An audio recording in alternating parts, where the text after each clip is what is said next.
经中有哪些常见的梵字音译？那些梵字又是什么意思呢？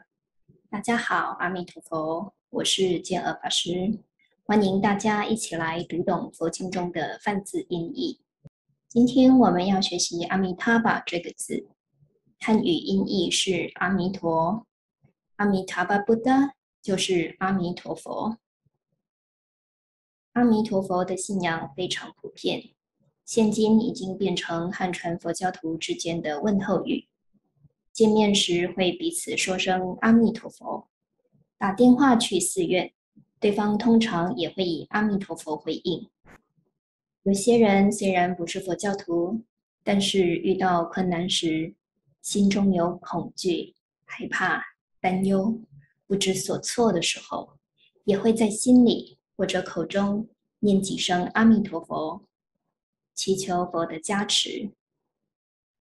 宋朝德隆禅师说：“处处阿弥陀，家家观世音。”在东亚佛教里，诵持阿弥陀佛是很流行的法门。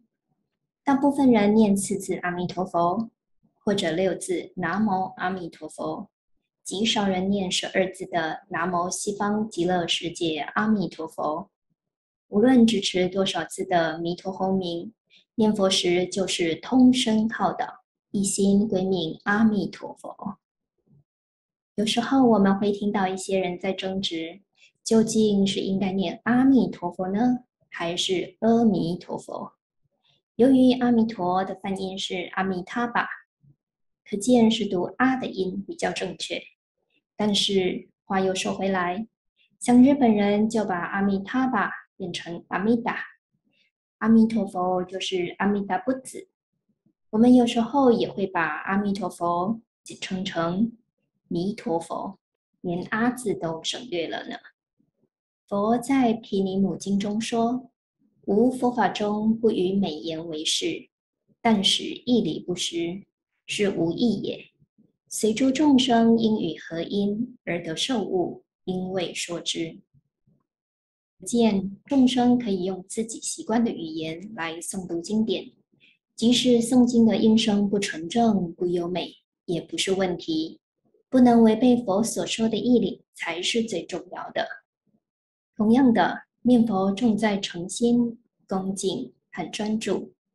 只要心中有佛，无论念成哪一个音，都不需要太在意。当我们称颂佛的名号时，我们的心中有佛，佛的心中有我们，我们和佛互具互融，当下就处在佛国净土。净土宗所崇尚的重要经典，包括净土3经、无量寿经、观无量寿经、阿弥陀经。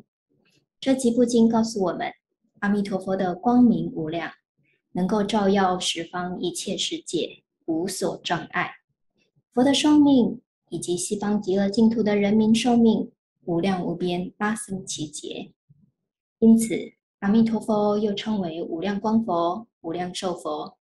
虽然阿弥陀佛的梵文是阿弥他巴，称作无量寿佛的时候，梵文就是阿弥他尤斯。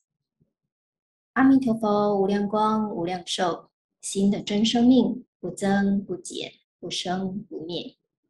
想一想，我的心中有没有每天充满光明、充满智慧、充满正能量呢？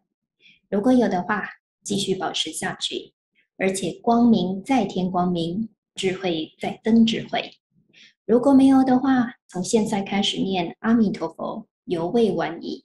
赶快来抱抱佛脚吧！我们下次见，阿弥陀佛。